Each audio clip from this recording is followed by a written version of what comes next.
La Constitución, sancionada en la ciudad de Santa Fe en 1853, tiene su antecedente en las bases y puntos de partida para la organización política de la República Argentina de Juan Bautista Alberdi, asentada en una concepción netamente liberal, en donde da cuenta de la ideología que debe adoptar el Estado al consolidarse. El Estado debe gobernar poco, intervenir menos, dejar hacerlo más, no hacer sentir la autoridad. En la base de Alberdi se privilegian los derechos cívicos individuales, así se expresa por ejemplo en su preámbulo. Asegurar los beneficios de la libertad para nosotros, para nuestra posteridad y para todos los hombres del mundo que quieren habitar el sur argentino. La protección de la propiedad privada como se refleja en el artículo 17. La propiedad es inviolable y ningún habitante de la nación puede ser privado de ella sino en virtud de sentencia fundada en ley.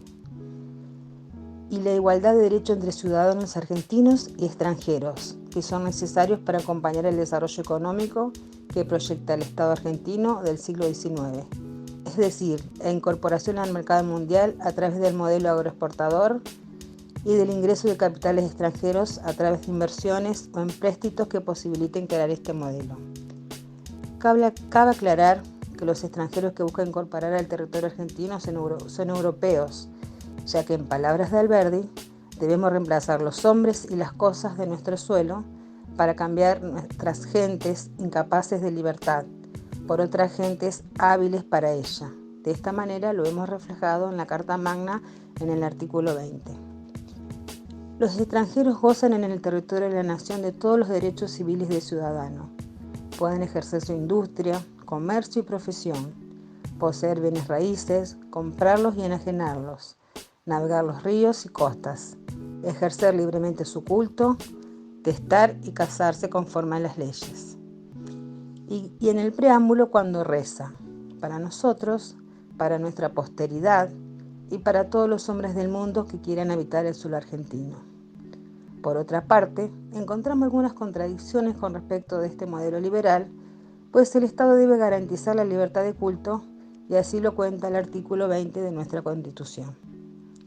Sin embargo, el artículo 2 establece que el gobierno federal sostiene el culto católico, apostólico y romano, y en el preámbulo invoca la protección de Dios, fuente de toda razón y justicia.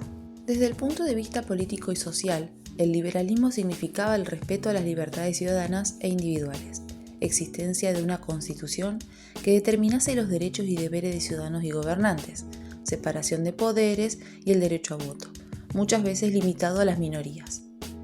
A pesar de los intentos de la metrópolis europea como España por impedir la llegada de ideas liberales a sus territorios ultramarinos, los principios republicanos tuvieron importantes repercusiones en el continente americano a través de la Revolución Francesa. El liberalismo en América Latina tuvo su expresión en procesos independentistas, ello debido a que se pueden considerar a las ideas de la Revolución Francesa como una de las influencias ideológicas externas que estuvieron presentes en el proceso independentista latinoamericano. A lo largo del siglo XIX, en varios países de América, se impulsaron políticas de corte liberal, como la redacción de constituciones políticas que resguardan los derechos de las personas, la promulgación de la libertad de enseñanza, la implementación de políticas de libre comercio, etc. Esto refleja la influencia de políticas liberales y repúblicas que, con particularidades de cada región, se determinaron por desarrollar. Las economías de los países latinoamericanos, en su mayoría, dependían de las demandas de los países industrializados y la producción de cada país variaba según el espacio en particular y el tiempo en concreto. En general, el desarrollo económico de los países latinoamericanos fue en parte signado por las necesidades determinadas productos por parte de los centros industriales. Entre 1880 y 1930, en América las colonias primarias exportadoras dependían de las demandas de los países industrializados. Incluso antes, en 1850, se comienza a ver un avance en el interés del capital extranjero por invertir en América Latina. Ello genera el desarrollo de fuertes intereses locales vinculados al exterior. En cuanto a la oligarquía, surge en el contexto internacional de la expansión del liberalismo económico en América Latina.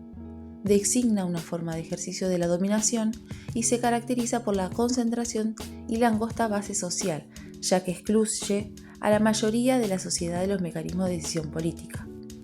Al ser una forma de organización y ejercicio de la dominación, no es una clase social. Además, define un tipo de Estado contrario a la democracia. En América Latina, la dominación oligárquica se construye a partir de la hacienda.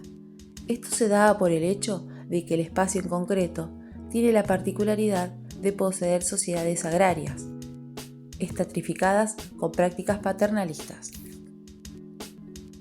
Las convulsiones que durante el año 1848 agitaron a toda Europa, incluido el trono pontificio, hicieron más acuciante la postura que debía tomar ante el mundo surgido de la revolución intelectual y política de fines del siglo XVIII.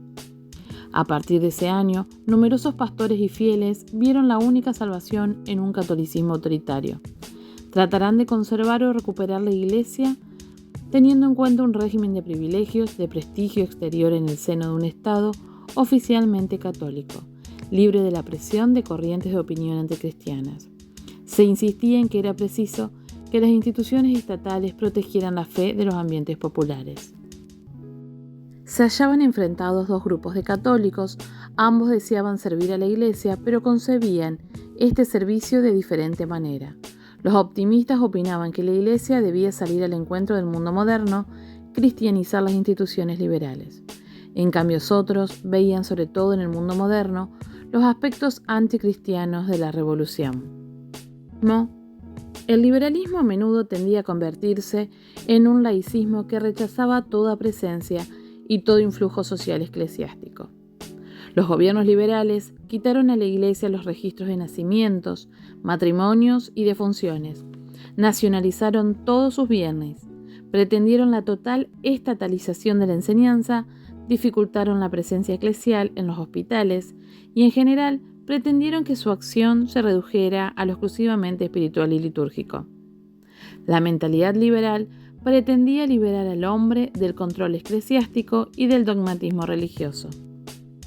Para conseguir esto, desarrollaron desde el poder un programa que contaba con 3 puntos básicos: nacionalización de los bienes eclesiásticos, expulsión o neutralización de los religiosos y monopolio de la escuela y de la actividad asistencial. Para uno solo la verdad tenía derechos y naturalmente la verdad se identificaba con el catolicismo. Para ello, las libertades de conciencia, de culto, de cátedra, de opinión y de prensa desembocaban en ataque y menoscabo de la verdad objetiva de la Iglesia. Esta es la argumentación de Syllabus, 1864, documento de Pío IX, que ha quedado en la historia como ejemplo del ataque clerical a las libertades modernas. Las ideas liberales, concretamente consolidadas en 1862 con la llegada del Partido Liberal al poder nacional, se expandieron por todo el territorio argentino. También se hicieron sentir en la ciudad de Santa Fe y en su organización urbana. En nuestra ciudad conviven en un primer momento las tradiciones coloniales que se pueden ver expuestas en la muestra fotográfica del Museo Etnográfico y además en algunas prácticas sociales como por ejemplo el sostenimiento del culto católico. Paralelo a esto, notamos el avance, en palabras de los liberales de la época, de las políticas de orden y progreso. Son ejemplo de esto la instauración del ferrocarril, el puerto y la amplia población de inmigrantes europeos que ocupó la ciudad. El ferrocarril Santa Fe a las Colonias, inaugurado en 1885 sobre las calles Belgrano e Hipólito Yrigoyen, donde se encuentra actualmente la terminal de ómnibus de Santa Fe, y el ferrocarril Buenos Aires y Rosario, que comenzó el servicio en 1892 sobre las calles General López y Doctor Zavalla. Ambos fueron esenciales para el circuito comercial en el litoral del país y convirtieron a Santa Fe en lo que María Alejandra Saus denomina ciudad intermedia, es decir, ciudades que cumplen un papel fundamental en la estructuración topológica, ya que realizan funciones de intermediación entre los grandes centros de decisión.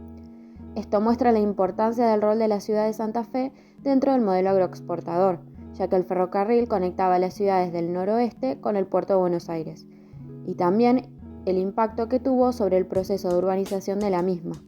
El ferrocarril transformó a la ciudad de Santa Fe en un polo de atracción poblacional y promotor del desarrollo edilicio o catalizador de la expansión urbana. El progreso material del liberalismo de finales del siglo XIX se plasmó en el crecimiento urbano, expresión del desarrollo económico que posibilitó el ferrocarril. En contexto del crecimiento socioeconómico que se desarrolla en nuestra provincia, fue importante y favorecida por los resultados la inmigración.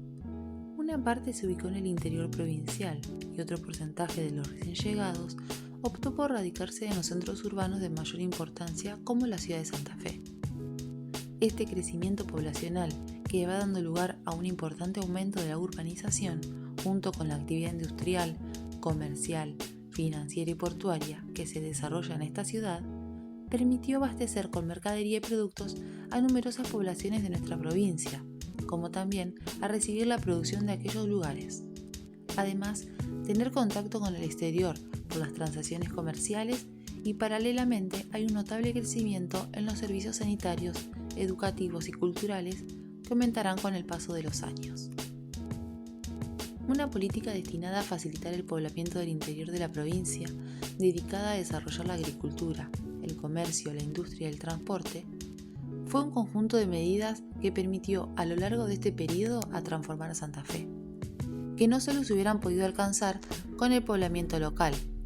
Así, con la llegada de los inmigrantes que estaban dispuestos a trabajar la tierra y también con algunos caminos que facilitaran el intercambio comercial de los pueblos del interior con el centro urbano importante de Santa Fe, el ferrocarril vino a resolver el gran problema del transporte para poder sacar la producción en forma más o menos rápida y también a las colonias existentes de aislamiento. Facilitó la llegada de mercaderías y maquinaria y el traslado de las personas a otros centros urbanos. En la ciudad, el barrio de la modernidad es Barrio Candioti, dinamizador que le dio origen, vinculación e identidad. Es el mismo que a su vez marcó una frontera entre el norte y el sur.